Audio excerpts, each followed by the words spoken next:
ఒక మాట 10 మాటలై అది పాట కావాలని,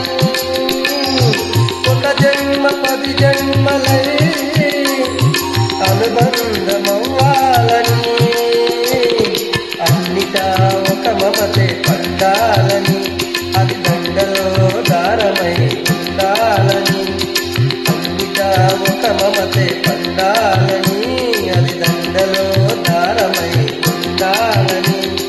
కడలిలో అలలుగా కడలేని కలలుగా నిలిచిపోవాలని, ఆడవే పాడవే కోయిలా పాడుతూ పరవశించు జన్మ జన్మలా.